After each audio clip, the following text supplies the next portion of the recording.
Hello everyone, welcome to sleepy classes. Guys, कैसे हैं आप सब? होपफुली आप अपने घर में सब अच्छे होंगे। तो गाइस, अच्छे रहिए, ध्यान रखिए अपना। एंड गाइस, आज हम डिस्कस करेंगे साइंस एंड टेक्नोलॉजी से 10 क्वेश्चंस। तो चलिए सेशन को स्टार्ट करते हैं। पहला क्वेश्चन है हमारे पास, which one of the following is an indigenously built light combat aircraft of India. तो चार ऑप्शन है, देख लेते हैं कौन सा सही है। फर्स्ट ऑप्शन आकाश, बी है विक्रांत, सी है अर्जुन एंड डी है तेजस। वीडियो को पॉज कीजिए 5 सेकेंड के लिए और इसका सही आंसर मार्क कीजिए। तो चलिए, होपफुली अभी तक आपने इसका सही आंसर लगा लिया होगा। इसका सही आंसर है गाइस तेजस। ठीक है जी, तेजस जो लाइट कम्बैट एयरक्राफ्ट है, इसको आज की डेट में हमारी इंडियन एयरफोर्स यूज़ करती है। ठीक है जी, और इसने रिप्लेस करा है मिग 21 को। हालांकि मिग 21 भी यूज़ किया जाता है, ये रिसेंटली न्यूज़ में भी था। ठीक है, अगर आपको थोड़ा सा न्यूज़ में इंटरेस्ट होगा तो आपने डेफिनेटली देखा भी होगा। और यहाँ पर जो क्वेश्चन पूछा जा सकता है तेजस से, कि तेजस को डेवलप किसके द्वारा करा गया था? हाल के द्वारा। हाल बोले तो हिंदुस्तान एरोनॉटिक्स लिमिटेड। ठीक है। अच्छा चलिए, एक क्वेश्चन का आंसर दीजिएगा। आईएएफ के जो चीफ हैं उनका नाम क्या है? अगर आपने मेरे डेली डोज के सेशन लगाए हैं, देखिए अच्छे से, तो डेफिनेटली आप इसका आंसर कर पाओगे। और जितने भी सेशन डेली डोज में मैंने कवर किए हैं, वो आपके भी एग्जाम के लिए इंपॉर्टेंट है। ठीक है जी, ईपीएफओ के एग्जाम्स की जो बच्चे तैयारी कर रहे हैं, उनके लिए भी डेली डोज के सेशन इंपॉर्टेंट है, वो भी जरूर देखिएगा। ठीक है, तो चलिए, और नेक्स्ट क्वेश्चन देख लेते हैं। यहाँ पर जितना मैंने आपको बताया, ठीक है, वही लिखा हुआ है, एक बार इसको देख लेना। ये क्विज है, क्विज का आंसर मैं आपको लास्ट में दूंगा। ठीक है, the messenger satellite launch by NASA is to study. अब देखिए, मैंने आपसे क्विज का आंसर पूछा, तो आप मुझे कमेंट सेक्शन में, जब आप लाइव होगे या कमेंट सेक्शन में होंगे, तो आपने क्विज 1 लिखकर मुझे आंसर करना है। ठीक है, ऐसे मुझे पता नहीं लगता, आप सी लिखते हो, बी लिखते हो, ए लिखते हो, ऐसे मैं कंफ्यूज हो जाता हूँ कि आप किसका आंसर दे रहे हो। ठीक है, तो यहाँ पर आपने एक चीज़ ध्यान रखनी है। ठीक है, जस्ट ऐसे लिखना, क्विज 1 और देन आंसर। ओके, तो चलिए, मैसेंजर सैटेलाइट जो लॉन्च करी गई थी नासा के द्वारा, ये किसकी एक तरह से आर्टिफिशियल सैटेलाइट थी? मरकरी की, वीनस की, सैटर्न की, जुपिटर की। ठीक है जी, तो चार ऑप्शन है आपके पास, सोचिए, हम लास्ट में इसको डिस्कस करते हैं। ओके, चलिए, नेक्स्ट क्विज है, which country launch the world's first satellite dedicated to monitoring green house gas emission in 2009। मतलब 2009 में जो ग्रीन हाउस गैस है, इसको बेसिकली मॉनिटरिंग करने के लिए कौन सी कंट्री ने एक सैटेलाइट को लॉन्च किया था? ठीक है, तो चार ऑप्शन है यहाँ पर भी, इसको भी हम लास्ट में डिस्कस करेंगे। Japan, Brazil, India, USA. मैं फिर आपको बता रहा हूँ कि आपने कमेंट सेक्शन में या फिर लाइव जब भी आप इस सेशन को देखोगे, आपने क्विज 1 और क्विज 2 करके इसके आंसर देने हैं। ठीक है जी, तो मैं बहुत अच्छे से इसको रिलेट कर पाऊंगा। बाकी आप क्वेश्चंस के इस तरह से दे सकते हो, सेकंड का आंसर ए, थर्ड का बी। ठीक है, इससे बहुत ईजिली रहता है ग्रैप करना कि आपने किसका आंसर दिया। ठीक है, और मुझे बहुत अच्छा लगता है आपके जितने क्वेश्चन सही होते हैं, तो मुझे लगता है कि हाँ, ये स्टूडेंट पेपर निकाल सकता है। ठीक है जी, चलिए नेक्स्ट क्वेश्चन देख लेते हैं। Radar is use to, radar basically हम किस लिए यूज करते हैं? बहुत ही सिंपल सी डेफिनेशन है रडार की। पहले तो आपको पता होना चाहिए रडार की फुल फॉर्म क्या है। Radio detecting and ranging. अब इसकी जो डेफिनेशन कहो या फुल फॉर्म कहो, इसमें ही सारा का सारा आंसर छुपा हुआ है। यहाँ मैं लिख देता हूँ, radio detecting and ranging, detection and ranging, इस तरह से लिख लो। अब देखिए, चार ऑप्शन है, देख लेते हैं। ए ऑप्शन हमें क्या कहता है? Locate submerged submarines. B, receive signal from the radio receiver. Okay, C, detect and locate distant object. D, locate geo stationary satellite. Video को पोस्ट कीजिए, इसका सही आंसर मार्क कीजिए। होपफुली आपने इस डेफिनेशन के थ्रू ही इसका सही आंसर लगा लिया होगा, बट चलिए मैं बता देता हूँ, इसका सही आंसर है C, detect and locate distant object. ठीक है, जो काफ़ी दूर होते हैं ऑब्जेक्ट, उनको ये एक सिग्नल भेजता है। ठीक है, यहाँ पर एक तरह से ट्रांसमीटर लगा होता है जो सिग्नल भेजता है। देन ये सिग्नल जब रिसीविंग एंड पे जाता है, तो फिर रिसीव होता है, तो पता लगता है कि हाँ, सामने कोई ऑब्जेक्ट है। और सबमराइंस में भी लगा होता है, जो नीचे अगर कोई मान लो माउंटेन है या कुछ भी ऐसा ऑब्स्टेकल है, वो हम रडार के थ्रू ही पता लगाते हैं। ठीक है, काफ़ी इंपॉर्टेंट है रडार, और इससे काफ़ी कुछ हम पता लगा लेते हैं। ठीक है, तो आपने ध्यान रखना है। और इसको मेनली हम जैसे रेंज के लिए यूज़ करते हैं, एल्टीट्यूड के लिए यूज़ करते हैं, डायरेक्शन पर्पस के लिए यूज़ करते हैं। मान लो कि एक बहुत बड़ी सबमराइन जा रही है और इन आगे यहाँ पर एक रोक है, ठीक है, और ये रोक से कहीं ये सबमरीन टकराना जाए तो हमें एक पहले ही पता लग जाता है, एक इंडिकेशन आ जाता है कि यहाँ पर एक बहुत बड़ा रोक आने वाला है, तो सबमरीन की डायरेक्शन को चेंज कर दिया जाता है, इस तरह से आप समझ लो, या फिर कुछ शिप की डायरेक्शन को चेंज करा जाता है, ठीक है, और स्पीड ऑफ ऑब्जेक्ट में भी ये काम आता है, ठीक है, रडार आपका। चलिए एक बार इसको यहाँ पर देख लेते हैं, काफ़ी अच्छा क्वेश्चन है और ऐसे क्वेश्चन पूछे जाते हैं आपसे। Is an object detection system that use radio waves to determine the range, altitude, direction, speed, ये यही मैंने आपको बताया, and it can be used to detect aircraft, ship, spacecraft, guided missile, motor vehicles, weather, formation and rain। चलिए जी, next question देख लेते हैं। Next question काफ़ी अच्छा है। डेक्टिलोग्राम इज रिलेटेड टू, डेक्टिलोग्राम को हम किससे रिलेट करते हैं? और चलिए चार ऑप्शन एक बार देख लेते हैं। ए ऑप्शन है टेलीप्रिंटर, बी है परमोबुलेटर, सी है सिरल्स एंड डी है फिंगरप्रिंट्स। ठीक है जी, तो आपने इन चारों का सही आंसर मतलब सॉरी इन चारों ऑप्शन में से सही आंसर मार्क करना है। तो इन चार ऑप्शन में से आपका जो सही आंसर हो जाएगा वो है फिंगरप्रिंट्स। ठीक है, तो फिंगरप्रिंट्स की स्टडी को ही क्या कहा जाता है? डेक्टिलोग्राम। ठीक है, काफ़ी अच्छा क्वेश्चन है ये। Study of fingerprints is known as dactylogram. बाकी डिटेल में आप एक बार यहाँ पर पढ़ लेना ये कौन से वर्ड से कैसे लिया हुआ है, ठीक है, बट इतना ज़्यादा पूछा नहीं जाता, जस्ट एक सिंपल फॉर्मेट में आपसे क्वेश्चन पूछा जाएगा, स्टडी ऑफ फिंगरप्रिंट्स किसको कहा जाता है, फिर डेक्टिलोग्राम एक्चुअली में क्या होता है। चलिए नेक्स्ट क्वेश्चन देख लेते हैं। Heavy water is used as a coolant in nuclear reactors, heavy water is. अब देखिए, अगर आपने डेली डोज सेशन लगाए होंगे और ये सेशन अच्छे से देखे होंगे मेरे डेली डोज, तो आप ये क्वेश्चन को बहुत अच्छे से आंसर कर पाएंगे। ठीक है, वहाँ पर मैंने आपको काफ़ी अच्छे से कुछ स्टैटिक के टॉपिक डिस्कस करवाए हैं। आप ईपीएफओ की तैयारी कर रहे हो या फिर आप एसएससी की तैयारी कर रहे हो, बैंकिंग की तैयारी कर रहे हो, इवन कोई भी गवर्नमेंट एग्जाम्स की तैयारी कर रहे हो, डेली डोज के सेशन आप लोग जरूर देखिएगा। ठीक है, ये ऐसे सेशंस मैंने लिए थे डेली डोज में जो आपके सभी के सभी पेपर पॉइंट ऑफ व्यू से इंपॉर्टेंट है। ठीक है, तो चलिए क्वेश्चन के ऊपर आते हैं। Heavy water is used as a coolant in nuclear reactor, heavy water actually में होता क्या है? तो ए ऑप्शन है हमारे पास वाटर रिच इन मिनरल, ठीक है जी, बी है ओजनाइज्ड वाटर, सी है water containing minerals of heavy water, and D है water containing heavy isotope of hydrogen. तो इसका सही आंसर हो जाएगा water containing heavy isotopes of hydrogen, D option बिल्कुल सही हो जाएगा। ठीक है जी, हैवी वाटर फॉर्मली इसको हम क्या कहते हैं? हैवी वाटर को हम लोग कहते हैं D2O। ठीक है, D2O को हम क्या कहते हैं? यहाँ पर देखिए ड्यूट्रियम ऑक्साइड।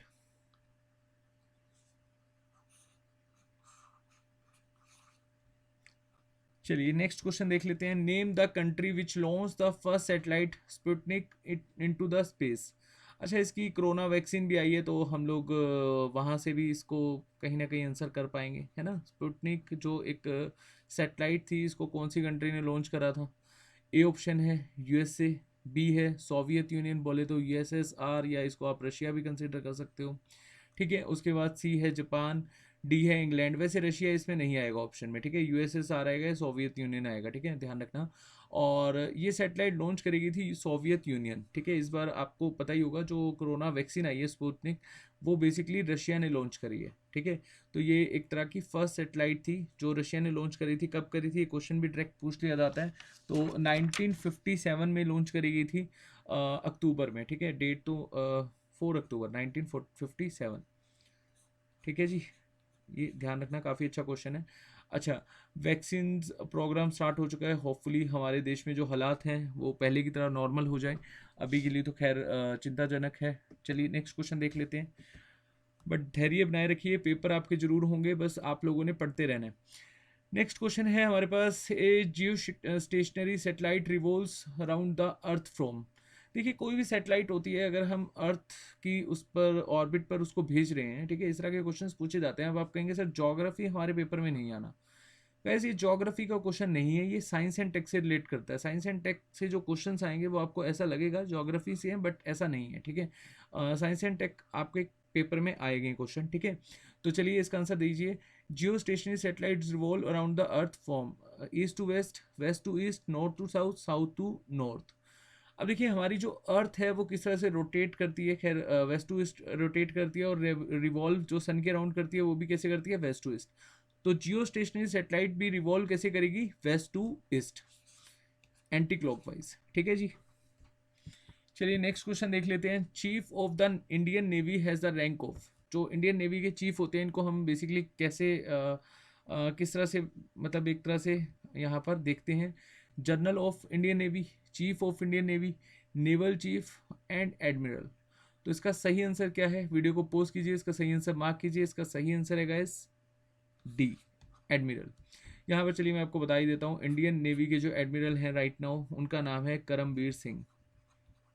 मैं फिर आपको कह रहा हूँ डेली डोज के सेशन जरूर देखिएगा, वहाँ पर आपको काफ़ी कुछ आइडिया हो जाएगा। स्टैटिक में भी अपनी कमांड अच्छी कर लीजिए, ठीक है। स्टैटिक से भी 2-3 क्वेश्चन पूछ लिए जाते हैं। और वाइस एडमिरल हैं हमारे अशोक कुमार, ये वाइस एडमिरल हैं। और एक आपसे क्वेश्चन पूछा जा सकता है डिप्टी एडमिरल, तो कंफ्यूज मत होना, डिप्टी एडमिरल हैं MS पवार,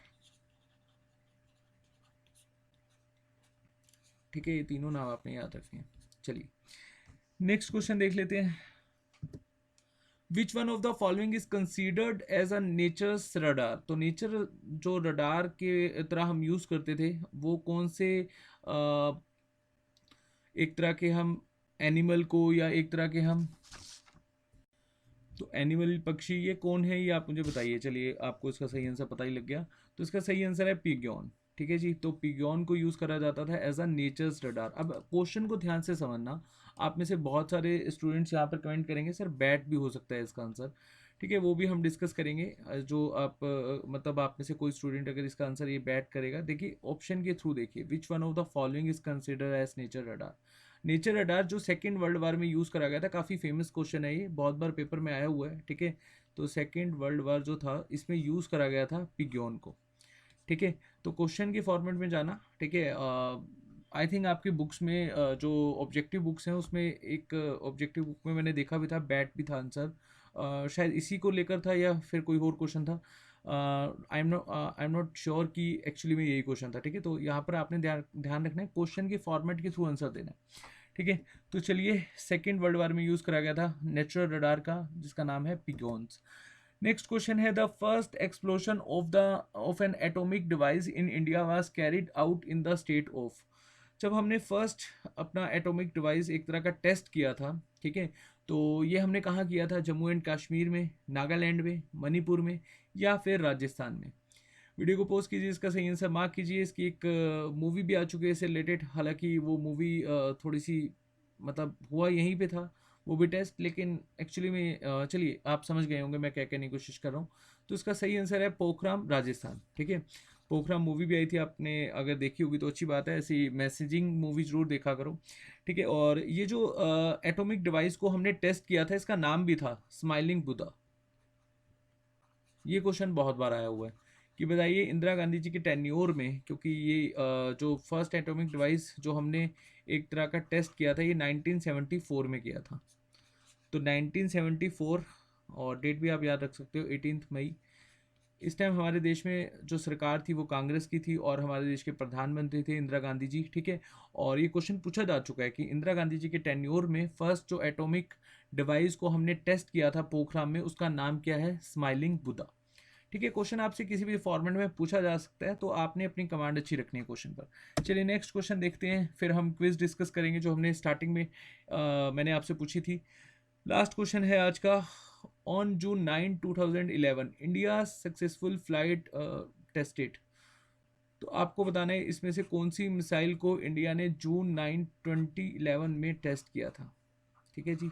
और ये क्वेश्चन एसएससी के जो आपके एग्ज़ाम्स होते हैं, एसएससी जीडी का हो गया, सीएचएसएल का हो गया, एसएससी सीजीएल का हो गया, ठीक है। और जो रेलवे के एग्ज़ाम हो गए, जो स्टेट लेवल के एग्ज़ाम हो गए, आई थिंक 17 to 18 टाइम्स ही आपका क्वेश्चन आया हुआ है डायरेक्टली, यही क्वेश्चन आपको देखने को मिलेगा प्रीवियस ईयर सेट्स में, ठीक है। काफ़ी अच्छा क्वेश्चन है ये। और 9 जून 2011 को हमने इंडिया ने कौन सी सक्सेसफुली फ्लाइट टेस्ट की थी, अग्नि 1, अग्नि 2, पृथ्वी 2 एंड आकाश। तो इसका सही आंसर मार्क कीजिए वीडियो को पोस्ट कर गाइस। इसका सही आंसर है पृथ्वी सेकंड, ठीक है जी। पृथ्वी मिसाइल जो है, पृथ्वी सेकंड मिसाइल जो है, ये एक तरह की सरफेस टू सरफेस मिसाइल है, ठीक है, सरफेस टू सरफेस, ये भी आपने ध्यान रखना है। और ये हमने कहाँ पर टेस्ट करी थी, चांदीपुर में। चांदीपुर कहाँ पर है, बहुत ही अच्छा रीज़न है ये चांदीपुर, और यहाँ पर काफ़ी मिसाइल टेस्ट करी जाती हैं उड़ीसा में। उड़ीसा के सीएम कौन है? बहुत ही सिंपल सा क्वेश्चन पूछ रहा हूँ, आप मुझे कमेंट सेक्शन में बताइएगा। चलिए सीएम तो आप दे ही देंगे आंसर, क्योंकि काफ़ी समय से सीएम वही हैं। और चलिए गवर्नर का बताइएगा, उड़ीसा के गवर्नर कौन है? चलिए अब क्विज देख लेते हैं एक बार। The messenger satellite launched by NASA is to study. Actually में जो मैसेंजर सेटेलाइट है, देखिए अगर आपको थोड़ा सा सोलर सिस्टम के बारे में पता होगा, ठीक है, हमारे सोलर सिस्टम में अर्थ के बाद से सेटेलाइट्स हैं, मतलब अर्थ के बाद सेटेलाइट है मून, है ना, हमें जो रात को विजिबल होता है मून, हमारे पास सेटेलाइट है। उसके बाद मार्स के पास दो हैं, देन एस्ट्रॉयड बेल्ट है। उसके बाद जो चार प्लैनेट बच जाते हैं, जुपिटर, सैटर्न, यूरेनस, नेपच्यून, इनके पास भी बहुत सारी सेटेलाइट्स हैं, ठीक है ना। और जुपिटर के पास तो खैर 79 के आसपास सेटेलाइट्स हैं, यहाँ है जुपिटर। और सैटर्न के पास 82 हैं, लेकिन अभी ऑफिशियली हम अगर पेपर में क्वेश्चन आ जाए तो हम 62 ही करके आएंगे, क्योंकि अभी रिकोगनाइज नहीं करा गया है। और इन दोनों के पास भी काफ़ी अच्छी अच्छी सेटेलाइट हैं, 13 आई थिंक सेटेलाइट्स हैं मिनिमम, वैसे ज़्यादा ही होंगी। अभी यहाँ पर क्वेश्चन ये है कि इन दोनों के पास जो हमारी अर्थ से पहले दो प्लेनेट आते हैं, मरकरी एंड वीनस, ठीक है, इनके पास अपनी कोई सेटेलाइट नहीं है, इतना तो आपको आई थिंक पता होगा। अब हमारे जो नासा के द्वारा एक मैसेंजर सेटेलाइट लॉन्च करी गई थी, एक तरह की आर्टिफिशियल सेटेलाइट है, जो कहाँ भेजी गई थी? मरकरी पर, ठीक है जी। मैसेंजर की आपको मैं फुल फॉर्म भी बता देता हूँ, काफ़ी अच्छा क्वेश्चन है, पूछ लिया जाता है। Mercury surface space environment Jio chemistry and ranging. चलिए इसको आपने लिखने की ज़रूरत नहीं है, यहाँ प्रॉपर एक्सप्लेनेशन में है गिवन, तो यहाँ पर आप देख लीजिएगा, ठीक है जी। और इसको मैंने डिस्कस करवाया आई थिंक, जो ज्योग्राफी के हमारे सेशन चल रहे हैं वीडियो 6 में, तो आप वहाँ देख सकते हैं अगर आपने ज्योग्राफी पढ़ना है किसी एग्जाम के लिए। नेक्स्ट क्वेश्चन है हमारा क्विज का, वो भी डिस्कस कर लेते हैं। Which country launch the world's first satellite dedicated to monitoring green house gas emission in 2009, ठीक है। चलिए एक ही बात है। तो आपको बताना है कौन सी कंट्री ने फर्स्ट सेटेलाइट लॉन्च करी गई थी उनके द्वारा ग्रीन हाउस गैस एमिशन को बेसिकली मॉनिटर करने के लिए। इसका सही आंसर रहेगा इस जापान, ठीक है जी। तो जापान ने जो ये एक सेटेलाइट लॉन्च करी थी, इसको कहा जाता है गोसेट। गोसेट बोले तो ग्रीन हाउस गैसियस ऑब्जर्विंग, ठीक है। और इसको जापान में इबुकी के नाम से भी कहा जाता है, आई थिंक इबुकी। और इबुकी का मतलब होता है ब्रीथ लेना, ठीक है, यहाँ पर एक बार डिटेल में देख लेना, हाँ जी इबुकी ही है, ठीक है। तो ये काफ़ी अच्छा क्वेश्चन था, और ऐसे क्वेश्चंस पूछ लिए जाते हैं। चलिए होपफुली आपको ये सेशन अच्छा लगा होगा। बाकी मैं आपको पहले भी बहुत बार बोल चुका हूँ और फिर बोल रहा हूँ, अपनी तैयारी चलते रहने, मतलब चलते रहिएगा, तैयारी करते रहिएगा। और अगर आप तैयारी करते रहिएगा तब भी हम लोगों को थोड़ा सा मोटिवेशन मिलेगा, हम लोगों को भी लगेगा आप लोग तैयारी कर रहे हो, और हम लोग भी आप लोगों के लिए सेशंस लाते रहेंगे, ठीक है। तो चलिए थैंक यू सो मच। अगर आपको कोई भी डाउट होगा कमेंट सेक्शन में पोस्ट कर लीजिएगा। Thank you so much.